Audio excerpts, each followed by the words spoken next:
বাচ্চাদের মাথা ব্যথার আপনি বিশেষ কিছু লক্ষণ যে একটু ভিন্নভাবে প্রকাশ পেতে পারে, এটার কোনো বিশেষ কারণ রয়েছে কিনা, এবং বাচ্চাদের মাথা ব্যথা, যেসব পরিবারের বাচ্চারা মাথা ব্যথার কথা বলে তাদের ক্ষেত্রে করণীয় কি? আচ্ছা, বাচ্চাদের মাথা ব্যথার ক্ষেত্রে আমাদের যেটা করতে হবে যে বাচ্চাদের মাথা ব্যথারগুলা সাধারণত একটু আইডেন্টিফাই করা কঠিন হয়। তারা সাধারণত, যে একটু আগে যেটা বললাম, যে তারা সাধারণত বারে বারে বমি করতেছে বা বারে বারে পেট খারাপ হয়ে যাচ্ছে, তো এই কথাগুলো বেশি বলে। কিন্তু ওই একটু একটু খুঁচাইয়ে প্রশ্নগুলো করলে দেখা যায় যে মাঝে মাঝে একটু মাথা ব্যথার কথা বলে।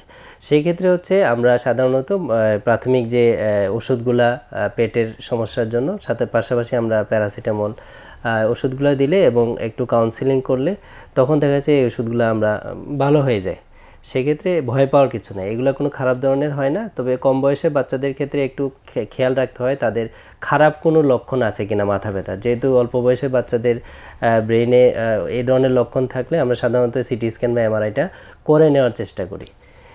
সেক্ষেত্রে খারাপ লক্ষণগুলো, বারে বারে বমি করতেছে, মাথা ব্যথা, কখনো অজ্ঞান হয়ে যাচ্ছে, এই ধরনের লক্ষণগুলো যদি থাকে তাহলে সেক্ষেত্রে দ্রুত ডাক্তারের পরামর্শ নিতে হবে। অনেক ধন্যবাদ জানাচ্ছি।